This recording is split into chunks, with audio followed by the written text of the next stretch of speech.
Welcome to the ELL Classroom Podcast. The purpose of this podcast series is to provide teachers of non-native English speakers with educational tools that apply directly to their classroom. I'm Jennifer Dunn. And I'm Michelle Klepper. Our topic for today is classroom management and discipline. During the course of this week, I had the opportunity to talk with several middle school ELL sheltered teachers. And one of the big things that they were talking about in our meeting was discipline and finding a way to help the students be successful in their classroom, along with finding a way for the students to behave properly in their classroom. And that got me thinking about the importance of classroom management and discipline in a classroom and how that can directly tie and affect the success of students. Because without the management piece, learning will not occur. It is vital. It is critical. So the first thing you need to do in thinking about your classroom structure is the routines that you want to establish in your classroom. How do you want them to come in at the beginning of the class period or the beginning of the day? How do you want them to hand in their work? How do you want them to use resources, and where do you want that to be? Where is it okay to be in your room and where is it not okay to be in your room? How do you want the class period to end? What structures do you want to establish with that? How do they leave your classroom? All of these structures need to be practiced after they're explained, and they need to be repeated and reiterated and reinforced as the year goes on. When you get those routines established, that downtime where you're just waiting for something to happen will not happen as often. The kids will figure out what they need to do and the steps they need to take, and there won't be that time for them to start misbehaving. Another structure you will need to set up is whenever an interruption happens, a knock on the door or the intercom or a phone call, because all of these things will happen. What do the kids need to do when it happens? I have a student in my room.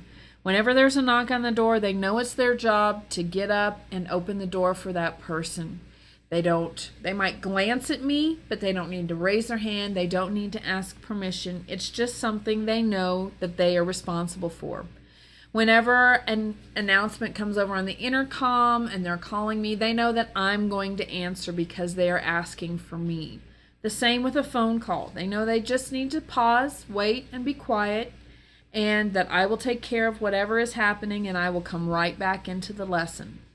One of the structures that I've established in my room is a conversational situational structure, which is a big fancy word, and I usually use the hand because there actually is a hand that points to each of the three. The three structures that I've created are group discussion, classroom discussion, and quiet work time. For each one of these three structures, I have created a list of rules that follow along with it. What it's okay for the kids to be doing, what it's not okay for the kids to be doing. This sits in front of the classroom on my chalkboard, and as the structure changes, as the conversational structure changes, the hand moves up and down.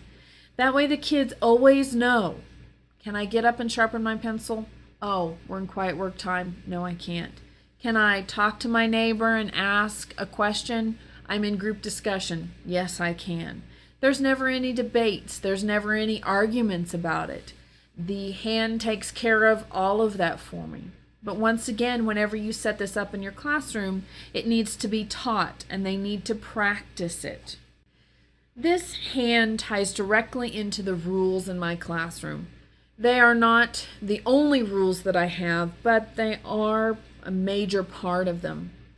Along with the rules that you will need to establish in your class are the consequences. What happens when they do something they know they're not supposed to?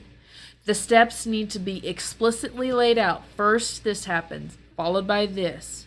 Make sure when you pick your rules and your consequences, it is something that you can fully back and support. This is something you can live with. It's relatively easy to manage in your classroom. It's not going to cause a lot of extra work for you. You want to put the majority of the responsibility on the students. After all, they are the ones that have done something they're not supposed to. This is the end of Classroom Management and Discipline Part 1. Thank you for listening.